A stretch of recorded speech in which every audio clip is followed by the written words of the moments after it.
പാതി വിലയിൽ സ്കൂട്ടർ നൽകാമെന്ന് വാഗ്ദാനം ചെയ്ത് കോടികളുടെ തട്ടിപ്പ് നടന്ന സംഭവത്തിൽ നെടുങ്കണ്ടം, കമ്പമട്ട്, ഉടുമ്പൻചോല സ്റ്റേഷനുകളിൽ നിരവധി സ്ത്രീകൾ പരാതി നൽകി. സീഡ് എന്ന പേരിൽ വിവിധ മേഖലകളിൽ സൊസൈറ്റികൾ രൂപീകരിച്ചായിരുന്നു തട്ടിപ്പ് നടത്തിയത്. സീഡ് സൊസൈറ്റിയുടെ അമരക്കാരനായ തൊടുപുഴ കുടയത്തൂർ സ്വദേശി അനന്തുകൃഷ്ണനെ കഴിഞ്ഞ ദിവസം മൂവാറ്റുപുഴ പോലീസ് അറസ്റ്റ് ചെയ്തിരുന്നു. ഇതോടെയാണ് ഇടുക്കിയിലെ വിവിധ സ്റ്റേഷനുകളിൽ പരാതിയുമായി പണം നിക്ഷേപിച്ചവരെത്തിയത്. വിവിധ കമ്പനികളുടെ CSR ഫണ്ട് ഉപയോഗിച്ച് സാമൂഹിക ഉന്നമനം ലക്ഷ്യം വെച്ച പദ്ധതികൾ നടപ്പിലാക്കുന്നുവെന്നായിരുന്നു സീഡ് സൊസൈറ്റിയുടെ പ്രചരണമെന്ന് നിക്ഷേപകർ പറയുന്നു. ഞങ്ങളെ ഇത് പരിചയപ്പെടുത്തി ഇങ്ങനെ ഒരു പദ്ധതി ഉണ്ടെന്ന് പറഞ്ഞത് ഞങ്ങളുടെ പഞ്ചായത്ത് മെമ്പറാണ്. ഇങ്ങനെ ഒരു പദ്ധതി ഉണ്ട്, പകുതി പൈസയ്ക്ക് വളം കിട്ടും. ആദ്യമായി നമ്മൾ സീഡ് സൊസൈറ്റി പരിചയപ്പെടുന്നത് അങ്ങനെയാണ്. അപ്പോൾ അങ്ങനെയാണ് പകുതി പൈസ അടച്ച് വളം നമുക്ക് കിട്ടുകയും ചെയ്തത്. അന്നേരം അത് കഴിഞ്ഞപ്പോഴത്തേക്കിന് അവർ കാർഷികോപകരണങ്ങൾ കൊടുക്കാൻ തുടങ്ങി. അപ്പോൾ ഇതിനെപ്പറ്റി നമ്മൾ അന്വേഷിച്ച് കഴിഞ്ഞപ്പോഴത്തേക്കിന് പറഞ്ഞത് കേന്ദ്ര സർക്കാരിൻ്റെ ഒരു പദ്ധതിയാണ്.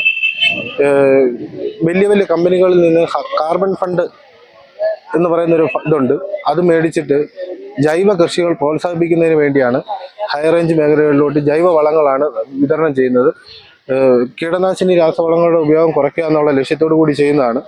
അതിനുവേണ്ടി പകുതി ഫണ്ട് നമ്മുടെ നിന്ന് മേടിക്കും, ബാക്കിയുള്ള പകുതി ഫണ്ട് കേന്ദ്ര സർക്കാരിൻ്റെ ഈ വരുന്ന ഫണ്ടിൽ നിന്നാണ് എടുക്കുന്നതെന്നൊക്കെയാണ് നമ്മളെ തെറ്റിദ്ധരിപ്പിച്ചിരുന്നത്. കേരളത്തിലെ വിവിധ ബ്ലോക്കുകൾ കേന്ദ്രീകരിച്ച് സൊസൈറ്റികൾ രൂപീകരിച്ചായിരുന്നു സാധാരണക്കാരെ ആകർഷിച്ചത്. ആദ്യഘട്ടത്തിൽ വളങ്ങളും കൃഷി ഉപകരണങ്ങളും അടക്കമുള്ളവ വിതരണം ചെയ്തു. വിതരണോദ്ഘാടനം ജനപ്രതിനിധികളാണ് നിർവഹിച്ചത്. ജനപ്രതിനിധികളും ആശാ വർക്കർമാരും ഉൾപ്പെടെയുള്ളവർ പ്രൊമോട്ടർമാരായി എത്തിയതോടെ കൂടുതൽ ആളുകൾ പണം നിക്ഷേപിച്ചതായും നിക്ഷേപകർ പറഞ്ഞു. NGOയുടെ ആഭിമുഖ്യത്തിൽ സീഡ് സൊസൈറ്റിയുടെ ഇതില് സ്ത്രീകൾക്ക് 50% വിലക്കുറവിൽ സ്കൂട്ടി വിതരണം ചെയ്യുന്നു പറഞ്ഞുകൊണ്ട് ഒരു വർഷമായിട്ട് ഞങ്ങളുടെ കയ്യിൽ നിന്ന് 60,000 രൂപ വെച്ച് ഇവർ മേടിച്ചിട്ട് 3 മാസത്തിനകം വണ്ടി കൊടുക്കുമെന്ന് പറഞ്ഞാണ് ആൾക്കാർ ഞങ്ങളുടെ കയ്യിൽ നിന്ന് പൈസ മേടിച്ചത്. ഇതിന്റെ പ്രൊമോട്ടർമാരും കോർഡിനേറ്റർമാരും സീഡ് സൊസൈറ്റിയുടെ സെക്രട്ടറി, പ്രസിഡന്റ് ഉൾപ്പെടെയുള്ളവരാണ് ഞങ്ങളെ ഇതിലേക്ക്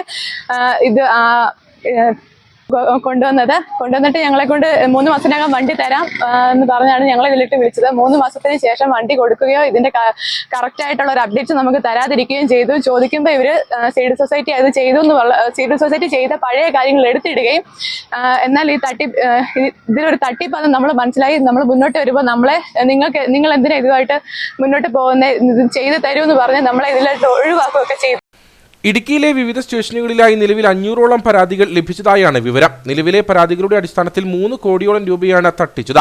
60,000 രൂപ വരെയാണ് സ്ത്രീകളുടെ പക്കൽ നിന്നും വാങ്ങിയത്. കേരളത്തിന്റെ വിവിധ ഭാഗങ്ങളിലായി 62 സീഡ് സൊസൈറ്റികൾ രൂപീകരിച്ചായിരുന്നു തട്ടിപ്പ്. ഏറ്റവും അധികം ആളുകൾ പണം നിക്ഷേപിച്ചത് ഇടുക്കിയിലാണെന്നാണ് സൂചന. അതേസമയം പണം നൽകിയവർക്കെല്ലാം ഉടൻ സ്കൂട്ടി നൽകുമെന്നാണ് തങ്ങൾക്ക് ലഭിച്ച വിവരമെന്ന് പ്രൊമോട്ടർമാർ പറയുന്നു.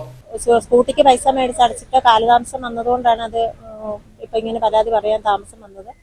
അപ്പൊ അതിന്റെ ഫണ്ട് കിട്ടാനുള്ള ഒരു താമസം കൊണ്ടാണ് അത് ഇപ്പം ഡിലേ വന്നേക്കുന്നത്. അപ്പൊ ഇതിനു മുമ്പുള്ള പ്രൊജക്ടുകളെല്ലാം തന്നെ ചെയ്ത് തീർത്തു കഴിഞ്ഞു. ഇനിയിപ്പോൾ കൊടുക്കാനുള്ളത് ഈ സ്കൂട്ടിയും കാർഷികോപകരണങ്ങൾ, അങ്ങനെ 3 പ്രൊജക്ടുകൾ മാത്രമേ കൊടുക്കാനുള്ളത്. അതിന്റെ ഫണ്ട് കൊടുക്കുന്നതിനുള്ള താമസം വന്നപ്പോഴാണ് ഈ പ്രശ്നം വന്നതും. ഇന്നലെ അതിന്റെ ഫണ്ടുകൾ റെഡിയാക്കുന്നതിന്റെ ഇടയ്ക്കിലാണ് സാറിനെ അറസ്റ്റ് ചെയ്തെന്നുള്ള വാർത്ത കേൾക്കുന്നത്. തട്ടിപ്പ് എന്ന് നമുക്ക് പറയാൻ പറ്റില്ല, കാരണം അതിന് മുന്നുള്ള പ്രോജക്റ്റുകൾ നമ്മൾ കൂടുതലും ജനങ്ങളിലേക്ക് എത്തിച്ചിട്ടുണ്ട്. വാഗ്ദാനം ചെയ്ത സ്കൂട്ടിയും മറ്റു ഉപകരണങ്ങളും ലഭ്യമായില്ലെങ്കിലും നിക്ഷേപിച്ച പണമെങ്കിലും ലഭിക്കുമോ എന്നാണ് ജനപ്രതിനിധികളെ അടക്കം വിശ്വസിച്ച പണം നിക്ഷേപിച്ച സാധാരണക്കാർ ചോദിക്കുന്നത്.